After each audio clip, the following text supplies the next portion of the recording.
Welcome back to MyFinJourney. Today's episode is going to be a little bit different. Usually on the podcast, we look at things high level. We don't get into the nitty gritty of real estate. We don't really talk about it too much in terms of building wealth, just because I feel like it would be a little bit biased. But today we have an interesting guest, Taylor Jones, founder of STR Search, a company helping high-income professionals use short-term rental real estate to reduce taxes, build cash flow, and create long-term wealth.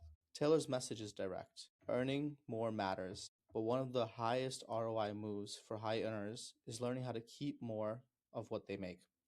STR Search helps clients find and execute done-for-you Airbnb and short-term rental strategies with lending, design, construction, agents, and tax support built in. For the MyFinJourney audience, this episode is important because it sits at the intersection of tax strategy, real estate investing, passive income, and execution risk. The upside is very attractive, but the details do really matter. Taylor, welcome to MyFinJourney. Thanks for having me on. No, it's our pleasure. So Taylor, help us understand why STR, why short-term rentals, why Airbnb/Vrbo? Yeah, I think I kind of got in here by accident. Everything happens for a reason. So I had a face-to-face sales job in my previous career. COVID hit and I didn't get laid off, but they told me, hey, you can't go sign new contracts. So outbound sales guy was kind of stuck there March of, I can't go make any new commissions, but I also still have a job whenever it does come back, whenever we can go back face-to-face. So always had an for real estate, wasn't sure what I wanted to do. And I went down the rabbit hole of YouTube, blog posts, everything. And I looked at multifamily, Section 8, BRRRR, flipping. Do I get my broker's license, wholesaling? Went down every rabbit hole. And then of course, what about Airbnbs? On the other side of the coin, I've been a traveler and a consumer. Me and my wife have stayed in over 35 different Airbnbs since 2015. Now, I wish I'd looked at the unit economics in 2015, be a different position here today. But I started to look at the other side of the coin. I'd only ever known the platform for the traveler side. And all of a sudden, we're sitting there and I'm like, oh, this could be viable. And the more I unpacked it, I was like, oh my gosh, this is really cool. So later that year, started writing offers, got a cabin accepted in the North Georgia mountains. So as a Floridian, if you want to escape the Florida heat and, go experience the mountains, you get in your car, drive north. The first mountain range you're going to hit is the Blue Ridge Mountains. So I'd known that market from being a traveler myself. So we bought a cabin, sight unseen, a little crazy. I did fly up, to the inspection. So flew to Atlanta, rent a car, drive an hour and a half, went up there for inspection, met the inspector. He's like, dude, cabin's, a couple years old, but he's like, there's nothing really wrong. He's like, dude, it's a sweet cabin. So I was like, cool, sweet, flew home, got the transaction. Then when I closed, went back up and did a ton of sweat equity, so overhauled furniture, added amenities, new game room, fire pit, hot tub, all this stuff. And, really put a lot of work in, had some local connections that I met along the way and, had some handyman and contractors fill in the gaps that I couldn't do with me and the wife when we went up there. It eventually gets listed. And I remember it was a Tuesday night. The sales job had come back, back to earth. And obviously Florida, we probably got back to things a little bit earlier than some parts of the country. And so I was like, cool, let's see how this goes. And so I launched, I remember it was Tuesday night. And I woke up Wednesday morning and I had, 4 bookings for over $6,000. And I was addicted right there. It's like, you see those notifications come in. And I was like, oh my gosh, this is amazing. And in my head, I thought I'll just buy one a year for the next decade and then quote unquote retire, like the same, thing a lot of people tell themselves. But I was addicted and, 4 months later bought another one and, the rest is history, just off to the races. I love that. So you've been doing this, for about 6 years from what I understand. How many properties do you think you've bought or helped other people buy in that period of time? 431 of them as we sit here and record. Okay. So 431, you obviously have the data either in front of you or, you remember it. What's the transaction volume look like in terms of bought and sold? Yeah, we don't really, most clients, investors, or internally, we don't really sell. If you have a high performing asset, there's not a lot of incentive to sell, especially in, the most recent market. Had you had a ton of equity built up prior to 2021, it's probably a different discussion, but, that was still early growth stage, years ago. So really, you're holding on to those assets unless you have an opportunity to trade up in 1031, which we have done. And, I've personally done, other investors and clients have done too. And it's, hey, I bought this house for 600 grand. I forced some appreciation. It's a high growth market. I can now flip it for 900 grand. The thing about short-term rentals, unlike other asset classes, is you don't necessarily want to accumulate doors. You want to accumulate revenue. So it is the same amount of work to manage an Airbnb that does 250,000 in revenue and 50,000 in revenue. You just make 5 times more money on the second, on the other one. So to me, you don't want to accumulate doors. You want to accumulate revenue. You know, like I said, I don't want 10 Airbnbs that do 100 grand each and have $1 million in revenue. I want 5 of them that do 250 grand, because now I have 10 guests on Friday night checking in for the weekend. I have 10 roofs, 10 HVACs, 10 cleaners to manage, 10 things that could go wrong versus 5. And I make the same amount of money. It's the same amount of work too, for, you know, overseeing it on a profitability standpoint. Just because your Airbnb makes more money doesn't mean it's more work to upkeep. That's the kind of the name of the game. And so if you can trade up, and, you know, that's why I did that very first cabin. You know, it was making about 82,000 in revenue a year. You know, it was great after expenses, you know, made about 2,500 to 3 G's a month. And it was great, you know, saved on taxes, built wealth. But I had the ability to flip out of that and trade into a Florida beach cottage that was doing 120 grand in revenue. So it took my same down payment, you know, that I used. Guests were paying down my loan for 2 years while I owned it. The home grew in value, a little sweat equity. And I just trade all that money for something that's bigger. Because again, same amount of effort to manage that cabin doing 82K in revenue, or the Florida beach cottage doing 120K. I just made a lot more money. And for you, Taylor, when you say, hey, like I got a loan for this property, what type of loan are you looking at? Is it a DSCR loan? Is it something else? Help the listener kind of understand how they would finance this property. Yeah, certainly. A lot of people are going to explore, how do I get the least amount of capital to get into the deal? So that's going to put you at a 10% down vacation home loan or second home loan. Now, obviously, you got to qualify through, you know, your debt to income ratio, your balance sheet, credit score.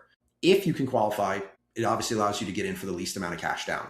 So that's a great thing about short-term rentals. The default flip to is, hey, I can't quite qualify, is you'll then go to a 15% down conventional investment loan, slightly less restrictive than a 10.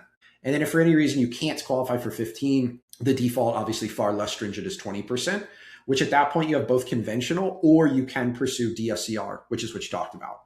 If you run out of conventional financing, which at some point we all do, either DTI or 10 loans, you have to do DSCR. So you don't have a choice when you're scaling. If you also have a very complicated tax filing and a 1,000,001 paperwork, might be speaking to people like myself, DSCR is pretty simple. You know, the lender's just like, hey, what's the address you're going to buy and how much revenue is this thing going to generate? Like, is this going to cover, you know, the debt service? And so they just care is, are you buying a strong performing, high revenue producing Airbnb, not a crappy, boring 3-2 vinyl siding that isn't going to make enough money to cover the debt service. Less paperwork, you know, you pay a premium on those. So those do carry higher interest rates, you know, not significantly, but more than, you know, conventional financing does. So those are the typical loan products that investors are going to pursue. And like I said, most people will gravitate towards, how do I put the least amount down? And then they'll work their way up from there. So Taylor, for the benefit of the audience, I'm not going to focus on DSCR loans too much. I'm not going to focus on the person that has 10 plus, you know, properties. While that's, you know, what I prefer to talk about, I think I'm going to talk about maybe the person just getting started. So you mentioned the person just getting started. Presumably they have good, you know, credit. Presumably they're getting that vacation loan type product. You mentioned the idea that it's better to buy one house, one property that has higher income producing potential versus maybe that cabin that has a lower income producing potential. But you did also mention that that cabin you bought, you flew out there and you put in a lot of sweat equity. The average person listening to this podcast probably doesn't know necessarily what that sweat equity means.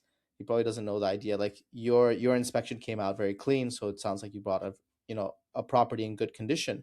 But imagine that out-of-state investor who buys a property and the water heater needs to be changed, the furnace needs to be changed, the AC needs to be changed. There's a lot of let's say challenges with core systems that are very expensive, or they buy something that looks very ugly and they're doing a heavy, you know, gut renovation. Help us understand maybe your strategy when you're building out or when you're identifying the right types of properties to buy, because it doesn't sound like it's typically heavy value add. It sounds like it's more an asset that's move-in ready that you're then adding amenities to. Yeah, no, I'll try to unpack a lot of that. So, yeah, what I did on that first one and what happened since are far different. I don't ever go because there is ways to systematize this and automate it. And then even within our clients, the majority of our clients, you know, are going to be high income earners in places where they pay a lot of taxes. Think California, Washington. But guess where we're not typically buying short-term rentals is California, Washington, et cetera. So a lot of these people are buying remotely anyway. So there's 2 ways to do this. So you can look at this as like, hey, I want to lean on professional help and systems, or doing it yourself. And I'll kind of talk to both lens here. So, you know, let's just talk finding the property, narrowing it down. So obviously working with us, we can, narrow you into great options and put them on your lap. But if you were scrolling Zillow by yourself, you're like, hey, this property looks great. Next thing you need to do is run numbers. Assuming numbers are good, you need to get a video walk through the property. So tapping into a local short-term rental agent to get a video walkthrough, because you never know if the seller and the listing agent are hiding things. Is the neighbor a hoarder? Is there a cemetery close by? So the Zillow photos and the underwriting might look great. And that's where we always start as step one. But step two is the video. So we'll get a video walkthrough at that point. Someone's pan the street, the outside, inside, walk the whole thing and point things out that I maybe can't see. Hey, there's cracks in the foundation. Hey, the roof and the shingles are shuttered. Hey, this, that, the other, the floor is sloping. Would never be able to tell that from the photos. So unless you have that agent partner that goes in there and can call those things out, you're going to have no idea. So assuming you have, some things in there, you're going to try to obviously negotiate. We always look at what are the big, 4-point issues that you're going to typically come across, your most expensive items: age of roof, age of HVAC, electrical, plumbing, and you can toss in water heater, but those aren't too terribly expensive if you had to swap that out. But those are the biggest ones that are going to hit your pocketbook and, be biggest expenses typically. So, you can check and verify those things. They're, the listing agent, the seller are going to have a disclosure. So you can figure out, is this a 5-year-old roof or a 25-year-old shingle roof? Is this a, 2-year-old HVAC or a 12-year-old HVAC? When was the electrical panel updated? Is there space in it? Is it up to code? What about the plumbing? Is it, copper, PVC, cast iron, et cetera? So a lot of those you can sort out. And then again, you just need to account for those in your underwriting and in your modeling. So if you have a 20-year-old shingle roof and you know that, hey, statistically, I'm probably gonna have to replace this thing in 5 or so years, you probably should account for that in your underwriting so you don't get surprised with a $20,000, $25,000, $30,000 bill depending on the size of the house and where you're at. Same thing goes for HVAC. Same thing goes for, they're actually just closed on a property, another one this week. The HVAC's 14 years old. It was blowing cold during the inspection, but I already budgeted, I'm overhauling this whole thing because it could die tomorrow statistically. It's already exceeded its lifespan. It's on borrowed time. So you just have to know those things going in on that front. So when you have the inspection, so let's just say again, you get the video walkthrough from the local agent, you pursue that property, and then you do in fact order the inspection. What's going to then happen is you're going to get that inspection report. What I always try to do is get it over to a contractor of some sort. In addition to talking to your agent, agents are going to look through tons of these inspection reports. Contractors are going to be able to help, dial in things, because an inspector is just going to tell you, here's everything wrong with the house. Their job is to disclose. It doesn't mean everything has to be fixed. If I order an inspection of my house that, me and my wife and, kids live in, there's probably $5,000, $10,000, $15,000 worth of stuff that you would argue oh, this needs to be fixed. If I was going to fix everything, but you could still, the house still functions. It is physical real estate. At the end of the day, there will be stuff wrong. You're never going to get zero. I've seen inspection reports on new construction where there's $4,000, $5,000, $6,000 worth of issues. So again, there is no perfect inspection report. And I think that trips people up is the bar is not zero. The bar is getting it to livable or rentable conditions. And, for short-term rentals, it's can I rent this out and not have any maintenance issues that are going to, hurt stays, lead to bad reviews, et cetera, et cetera. So at that point, if there is issues, that's where tapping into local infrastructure. So whether it's, someone like us who has it, or an agent, or local Facebook groups are super money. And that's what I tapped into that first one. And there is I joined some of the Blue Ridge Facebook groups and it was hey, need an electrician. My pipes froze that first winter. And when they unfroze, the ice punctured a hole and flooded the basement. So there went a bedroom, a bathroom, and my game room gone. And so had a local guy, came in, did everything, took FaceTime and photos and videos for me, but I never went up there. So I dealt with a flood, filed an insurance claim, had to cancel 2 weeks worth of bookings, but have insurance for that. So I got reimbursed. So all this can be done with these systems remotely. So I think if you stay organized and you tap into this infrastructure, you're not the first person to buy remotely. You're not the first person to buy a gut value add. And, we typically try to go after that product anyway. I'd say 90% of our purchases are not current Airbnbs. It's because that's where the most yield is. If you want to buy ready to go proven, that's come at a premium price. There's something wrong with that if you don't really care about the returns as much and maybe you're solving for long-term wealth building and appreciation or tax savings. It's great. But nothing groundbreaking here today for your audience, but real estate 101, you want to make the most money, buy the ugliest, deepest value add, you will make the most money in real estate, no matter what asset class you're in. So help us unpack that a bit more, Taylor. When you look at it, when you're doing these gut renovations, What markets are you typically looking at? Yeah, I mean, we are buying all over the country. We've bought out west, not quite California west, Southwest and the mountains. You also look at, the central here, Texas, Oklahoma, there's a lot of hot vacation markets. A little bit in the Midwest. Southeast is obviously on a tear. Florida, Georgia, North Carolina, South Carolina, et cetera. And a lot of this makes sense when you unpack. So you have huge population hubs. So think Atlanta, Charlotte, DC. So that's going to carry the Southeast. And then all of us Floridians, we can day trip and drive. And this is what you do if you're a Floridian, because it takes you 4, 5, 6 hours just to get out of the state. But you can day trip in 10, 12 hours, take your family to Georgia, North Carolina, Tennessee, Virginia. And a lot of us have done that growing up. Then as you go up into the Northeast, there's a lot of those like mountain towns, vacation towns, think like upstate New York, the Catskills, the Pocono Mountains, different things like that, where people out of Manhattan, Philadelphia, Baltimore are trying to escape as well. So it's anytime you have these huge population hubs, we got the Texas Triangle, Dallas, Austin, Houston, et cetera. So you naturally look at like, where are these 1 to 2 hour drives of a major metro? And so when people start to figure out, what is my short-term rental investing strategy? I've heard just about any strategy you want to pursue or hang your hat on. But one of them is to be within a 1 to 2 hour drive of a major metro, because you just have built-in demand 24/7. Why is upstate New York and the Catskills and Adirondack popular? Because Manhattan's an hour and a half away. There's like 40 gajillion people who want to get out of their 300 square foot shoebox apartment for the weekend. And so like, that's never going to change. That, doesn't matter, all the stuff that goes on. Right. I agree with everything you said. Right. So nothing I'm saying is intended to be rude or adversarial. No, certainly, man. Or anything like that. But as an Airbnb owner, you mentioned earlier as well, right? That person who's renting the cabin in the mountains for $6K, you had 3 of those bookings, let's say, in the first day, in the first 2 days. That person is not renting for the weekend. They're renting for a couple of weeks, let's say.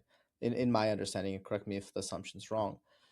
Help me / the listener understand that reality and the idea that one renter renting for a week is more valuable than one renter renting for more valuable than, let's say, 4 renters renting for 3 days, right? Just because of the upkeep, the cleaning, the maintenance, the logistics, even if you have everything automated, right? Like, I want to unpack this, Taylor, to really understand that I agree with you when you say 1 to 2 hours away from a major metro, but how do you ultimately look at it to build out your strategy and build out your asset that you're actually buying to incentivize that renter to stay that week versus that weekend, if that makes sense? Yeah, great question. So our average length of stay is actually 3.1, 3.2 nights. So that's typically our average. Now within that, you'll get 1-night bookings if you have a couples getaway. So, we've had clients who want to buy a smaller 1-bed couples getaway and go after that segment of the market. You'll get a lot more like 1-night stays. Hey, we're just getting away for the night. A lot of 2-night bookings, especially you do Friday, Saturday, Sunday. As you expand bigger into 4, 5, 6, 7, 8, we have as big as 9-bedroom houses. No one's hit the 10 yet on that front. Actually, you can do a couple things. You could put restrictions in your stays. Like, it doesn't even make sense to allow a 2-night booking at that scale. You have a 7, 8, 9. You're going to do a 3 or 4 night minimum. And in busy season, you'll push that to 5, 6, or 7 because the market will command it. Now, again, you can want to book for a week, but if the market won't bear it, you're not going to get it. So you also have to look at market dynamics too. What are you in shoulder season, off season, peak season? But average is going to be 3.1, 3.2 nights, which will infer the most popular booking is a check-in Thursday, check-out Sunday. That's just the math of like, quote unquote, what the most popular is going to be. Now, if you're unfilled, you'll naturally start dropping your minimum nightly stay. And so that's what I'm saying. With a lot of these pricing algorithms and great technology that's out there, which is super great, you don't have to guess at a lot of this. You can kind of see what are all your competitors doing and what's the market bearing. And then you can make adjustments based on that in easy settings, and then they'll automatically adjust your prices across Airbnb and your minimum stays. So in reality, and this will help kind of, bring this home, this is a simple game of showing up high in search and getting clicks. So people are like, what marketing do you do for your property? Nothing. I put it on Airbnb and Vrbo, the 2 biggest OTA players in the space. That makes up 97% of your demand right there. And sure, you can build out a direct booking, but again, that is an entire time, effort, and strategy that you can't just whip up a booking. If I'm going to take my family to the Catskills, am I going to Google and searching cabin for rent Catskills? Or do I just go to Airbnb and click Catskills and then 1,000,001 beautiful options show up? You have to change consumer behavior. When you're trying to, order something, do you go to Google and start searching around, or you just go to the Amazon box? You're like, oh, hey, we want to get this thing. So changing consumer behavior is expensive. So if you think you're just going to whip up a direct booking site, Airbnb and Vrbo have spent billions of dollars attracting the customer. Amazon has spent billions of dollars. I wish you the best of freaking luck. So you go on the platform. So what wins on platform? There's a lot of ways, obviously, to optimize for how you show up in search, your listing, your description, your title, your photos, the order of your photos, etc. But really, at the end of the day, it's how is this going to be attractive to a traveler, which is how beautiful are your photos. People book with their eyes. So professional photography matters so much. Excuse me. What about professional staging? That's like the next wave. It's kind of funny. You've seen the evolution in this asset class. Every SKU gets like the dial turned up more and more. So photography, it used to be, did you use iPhone photos or a professional photographer, A or B? Now it's like you have professional photography, and then it's like, cool, did you stage the table with like the plates, the wine glasses, all this? Do you have models in there? Now, models need to match your target demographic. You have that one bed couples getaway. It needs to be husband, wife. You got a big 5-bed in Florida with the pool. You better have 3 or 4 kids around, jumping in, doing all this. They're playing with the pickleball. You got a bachelor party. You better have a dozen dudes out there playing the mini golf, doing this, the poker table. So that's like the next evolution is as that grows. Now, that's not a requirement. That's still few and far between, but still having beautiful photos that stand out. And, there's even a whole thing you can unpack on like, okay, well, what should my photos look like? Well, it depends. Am I buying in the mountains, the beach, urban metro? What size property? What do people care about? You want to show off your desires first. You should never have your kitchen in the first 5, 10, or even 15 photos. Best example I'll give you. We had a client bought this property, 1/3 of an acre in Florida, which if you know Florida, that's like owning a ranch in Texas. Like you don't get big lots that big. So huge resort style backyard. But it was a pretty ugly brick. Like the curb appeal was not great. But remember, you're not moving into the house. This is what I had to like educate the investor on. I was like, dude, it doesn't matter. Okay. And in fact, we only had one photo of the outside, and it was photo number 72 out of 72. Because again, people have already fallen in love. Statistically, people don't look at every photo anyway on Airbnb. After 40, 50, 60, they're like, okay, I'm good. I get the gist. And so it's always amenities, common spaces. And, that 3rd spare bathroom, bro, put that at like photo 50, 52. Like, no one cares. Like, is it clean? Does it look nice? Does it have Carrera marble? Like that doesn't matter necessarily unless you're only pursuing that high-end luxury traveler in that niche market. Sure. But for most people, they just care. Is it clean? Is it nice? Does it service? So that's where just people like, again, because this entire game is how do you get bookings? How do you get clicks? You play the odds. And if you get people to click into your listing, Airbnb is going to push you up higher and higher in search. And then if you convert, you will continue to stay there. Because remember, Brian Chesky does not charge you to list your listing on platform. He makes money when you make money. So he cares about, are you getting bookings? If people are clicking your listing and not booking, it's telling his algorithm, no one likes this. This listing sucks. He's going to shove you down to page 3, 4, 5, 6, 7, 8. And good luck. But if he puts you at the top, and what's kind of cool is when you're a new host, first 30 days, they give you free promotion on the first page. And that's really to test your listing. Can the algorithm figure out, do people like you or not? And if you're getting bookings right away and like this, then after your 30 days of free promotion, they're going to keep you up there. If after your first 30 days, like you're not getting much, tells the algorithm this belongs on page 4. And so then you got to fight to get back up. And that's going to typically involve lowering your price to match the product that you have, the photos that you have. You could have a great product, bad photos, and you'll still be shoved down on page 4. I don't care if you got the pickleball court. If you got iPhone photos and no one clicks on it, it's not desirable. It's going to be a fight to get back up. So yeah, photos are everything. People book with their eyes. And I think it's the most fascinating thing. People will buy a $600,000, $700,000, $800,000 house and then skimp or cheap out on the $1,000 photos. Just wild, Why is that psychologically? Help us unpack that. I honestly wish I had an answer, but it is so hard to explain to people like how valuable it is. And there's 2 well-known national short-term rental photographers. Like they will travel. There's all regional and state photographers. Like, hey, who's the best in Florida, best in North Carolina? Like you get to know these people. But you ask anybody in the industry who's been around the block, there's 2 well-known names that are quote unquote national photographers. Those guys are going to command about 5x to market. They're going to command $4,000 to $6,000. And I would pay it with my eyes closed. Because the reason being is they never miss. The difference in the short-term rental photography space in particular, it's not that local state guy, like that Florida guy or that Texas guy or gal can't execute, but it's they might have an off day. They're human, quote unquote. So you might get their B+ day, whatever. They just didn't quite get it. It's like, yeah, these are good photos. They're not amazing. The two national guys, what you're paying for is certainty. They're machines. They never miss. That's what it is. And when you look at like some of the properties they produce, the staging, the modeling, there's a reason they command 5 to 6x the market. And oh, by the way, they're both 2 to 3 months booked out. You won't get them until July at this point. Econ 101 will tell you they should raise their prices even more. It matters so much when you have to look at this from the end consumer. How does everybody book an Airbnb? You throw up 10 tabs, okay, at first. You're like, all right, look, these are all the cool places we can go, babe, or for the kids or the family. And then you start like crossing some off. And so you're just looking this one, relatively you're staying in the same price range. But then, it's going to get narrowed down to 2. And so when you're setting up your property and you're looking at all your competitors, what are all the other 4 beds in Miami look like? What amenities do they have? What's their design? How confident do you feel in a 50-50 situation with a traveler? And that's how you can honestly figure out how much you can realistically make is, if the range of 4 bedrooms with a pool in Miami is 200 grand on the high and 100 grand on the low, well, who do I look the closest and model at?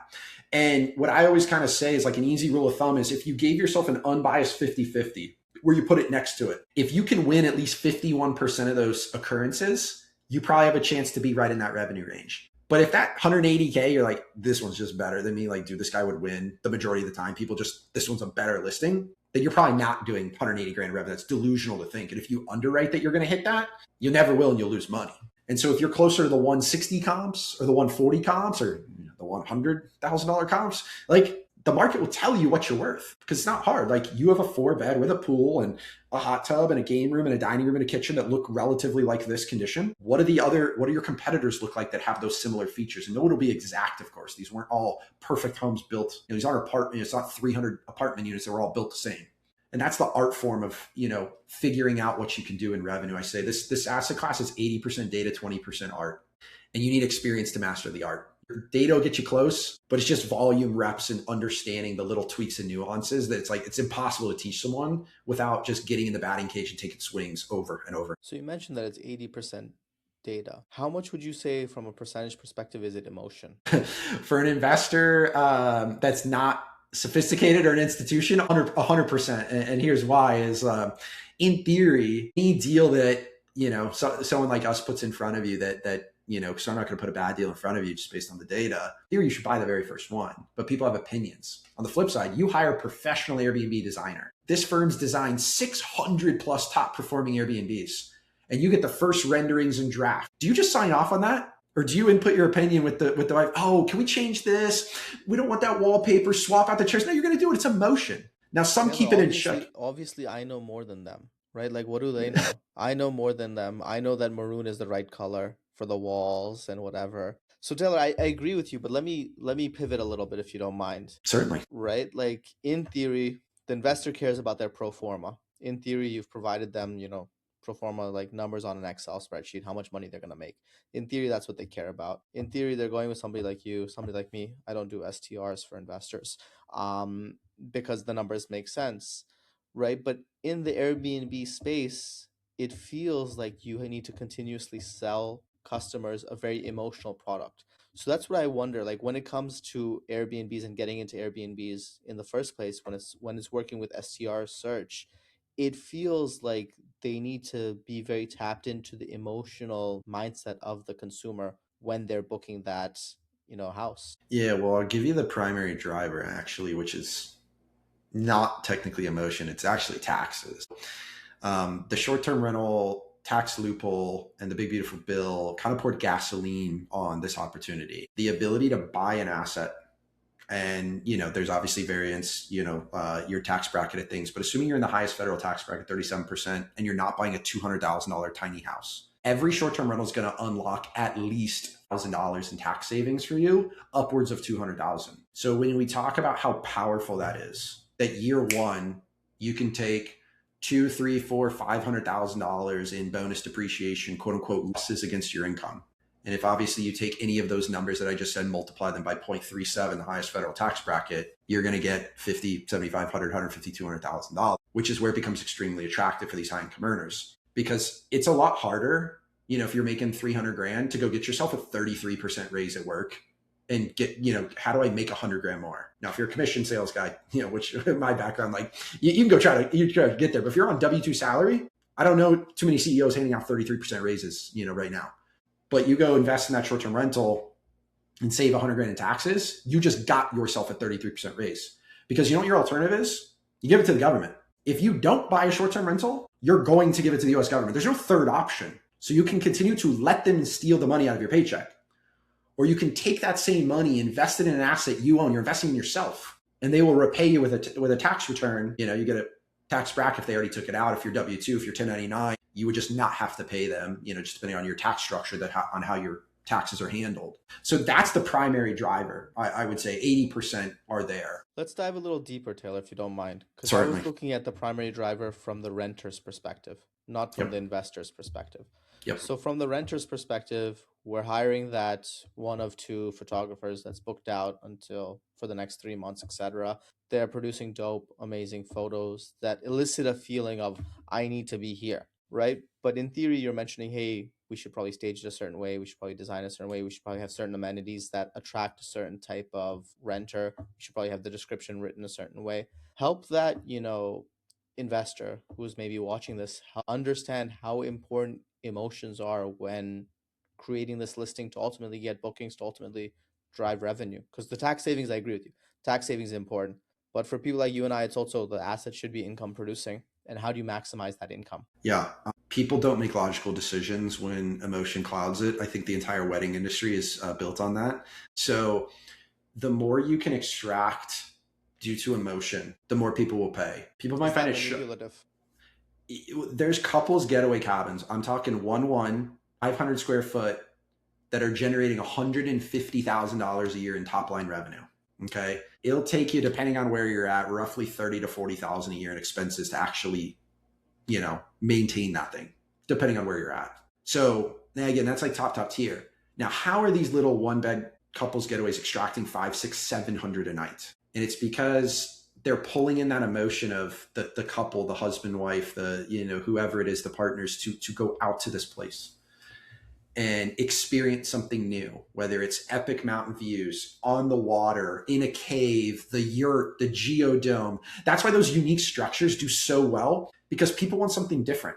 If I'm escaping my vinyl siding house with drywall, I don't want to book another one that looks just like that. When people see some of the bold wallpaper and pops of color on the Airbnb, remember, it's fun and unique. They're not living with that 365 days. They're getting it for a 3-day pop. It's cool. It's different. People like that little change of pace, and they'll pay a premium for it. On the flip side too, the deeper you appeal to your target demographic, the more money you'll make. So we talked about couples getaways. We have a couple clients that have gone all in on bachelorette parties in bachelorette heavy markets. Think Nashville, Scottsdale, etc. I'm talking pink wallpaper, painting the pool deck pink, painting the kitchen cabinets pink. And guess what? Groups of women are paying $1,200, $1,400, $1,600 a night to stay there because it leans into what they want. They got the makeup stands and all that. Now, if you just have a nice, beautiful home, it's clean, it's nice, bright white walls, and it's modern. It's like, yeah, sure. Like a bachelorette group will book that, but maybe for $600, $700, $800 a night, not $1,200, $1,400, $1,600, because you didn't lean in.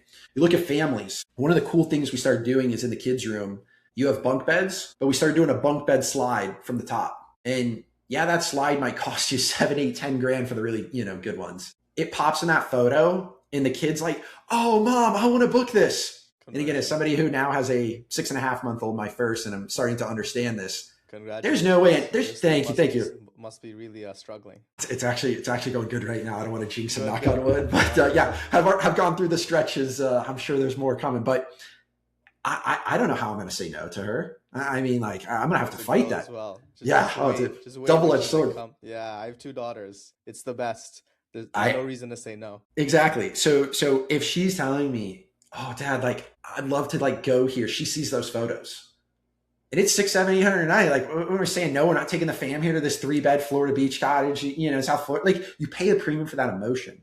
The dude's bachelor. So again, let's take the other side. We've had clients who have leaned all in some bachelor heavy meccas, the Gulf Escape. You got the golf simulator, the 6-hole miniature golf course in the backyard. All the dudes are like, bro, yeah, like they're out here, they're competition against their buddies, they're pounding Mick Ultras with each other. Like, they're like, oh, dude, it's great.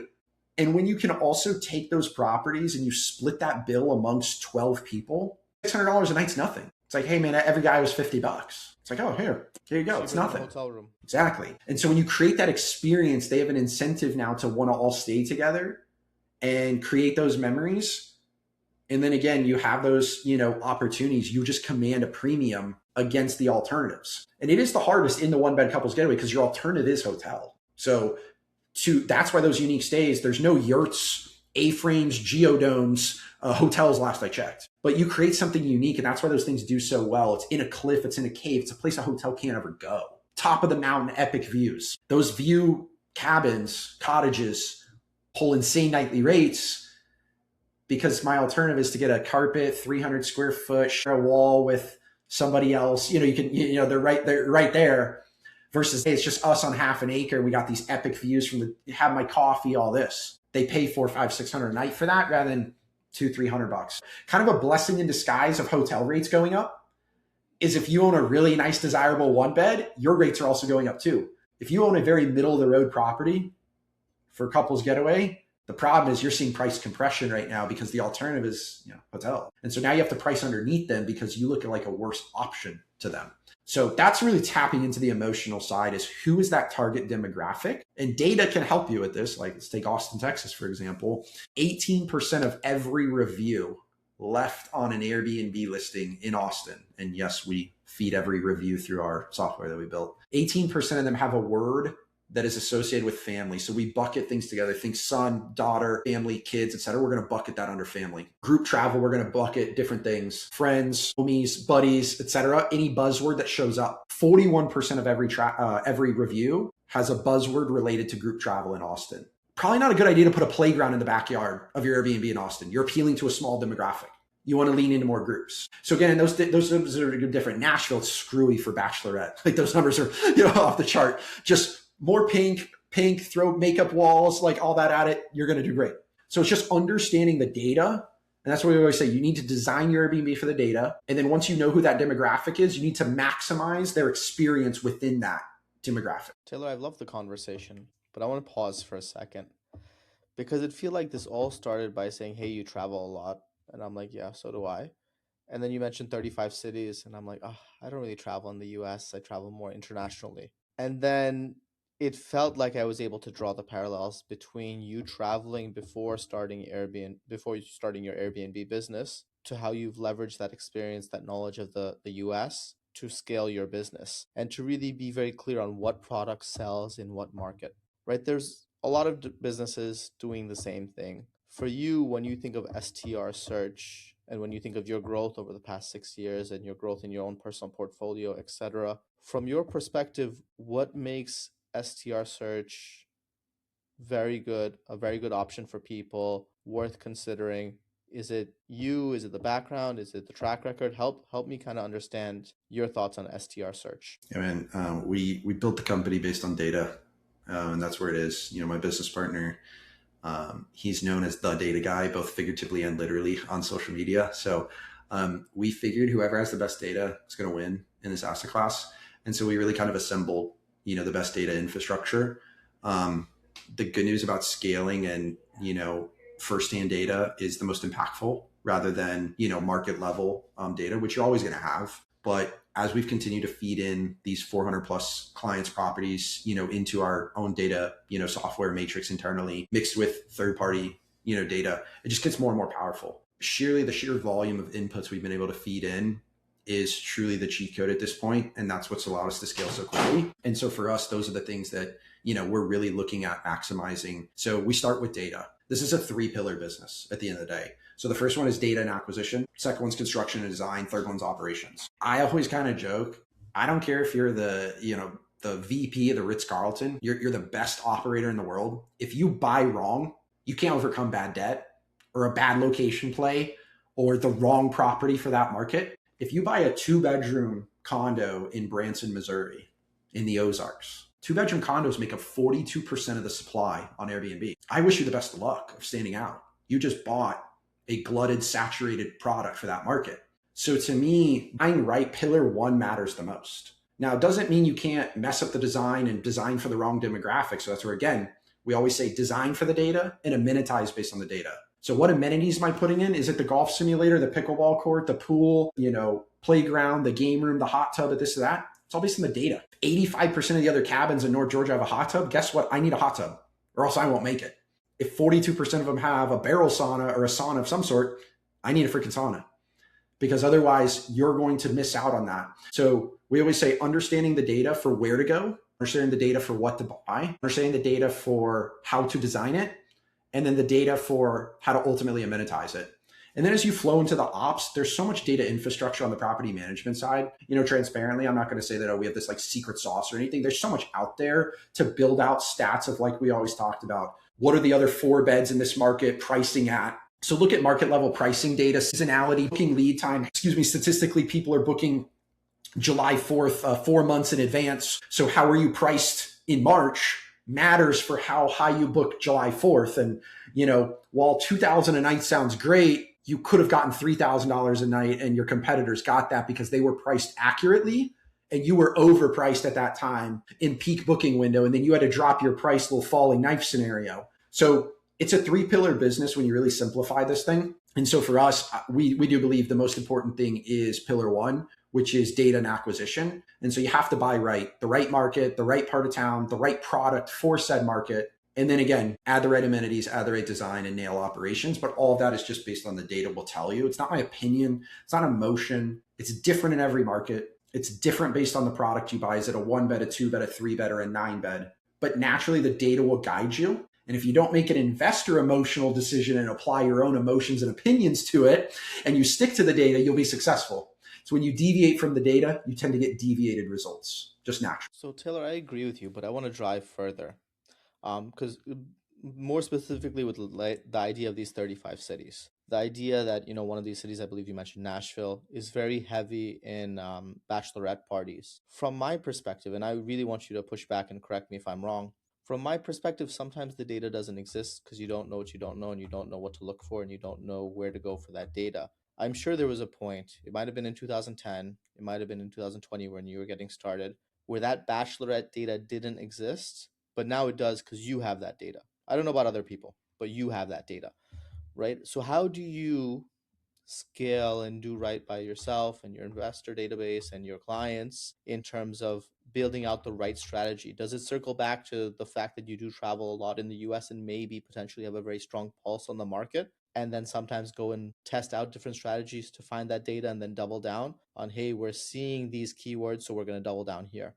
We're seeing bachelorette parties doing well, so we're going to double down there? Or is it a situation that you think that it already exists and it was already so strong with bachelorette parties, for example, or family in a different market, or groups in a different market, and you're riding that wave? How do you understand and look at these things? Yeah, I think it's just the ability to see data, and we have investments across so many different states. You can pick up trends and commonalities.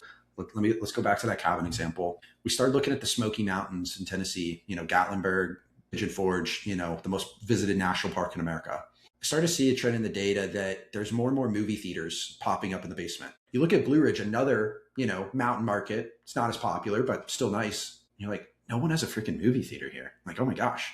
And so you have to assume it's not a direct correlation, but this is the 20% art mixed with the 80% data is, well, if it works in this cabin market, that's a drivable destination from major metro, it's only 2.5 hours up the road anyway. Why would it not work here? And so we do a lot of A/B testing. It's like, hey, I think we should put this in here. We noticed in Scottsdale, Phoenix, Arizona, a ton of pickleball courts and tennis courts in the backyards of properties. Even on the non-investment side, there's primary homeowners that have those. So it wasn't like uncommon, but no one puts one in Florida in their backyard. Never saw that. And the pickleball trend and wave that started 2-3 years ago, 4 years ago, heavy in this country. I know pickleball's been around longer than that. I don't want to get crushed by the pickleball crowd. Please forgive me. I'm in the pickleball crowd. Yeah. I know it's been around a lot longer, but mainstream. Yeah, mainstream. I'm going to get yelled at. You start noticing that. And then you put it in, Florida, and people are like, oh my gosh, they've never seen this. you just take a lot of these trends, like you have to buy a pool in Arizona, you have to buy a pool in Florida. Like it's a non-starter to be successful. Same with Texas. So, and then naturally we start putting them in Texas, pickleball courts there too. You start seeing this outsized premium you were getting for that. And so a lot of it is just seeing what works over here and works over there. So while I'm maybe not buying a geodome or a yurt for a client, I'm looking at, oh my gosh, they have a walkout deck and string lights that hang off and a nice little hot tub fire pit combo. Well, I can go buy a cottage in upstate on this little piece of land, build a nice little deck off of it and recreate that. Now that guy obviously built it from scratch. You know, they're not like selling geodomes ready to go. Like you buy land and you do that yourself, but you can take what works and what you see and apply it in a similar type of market.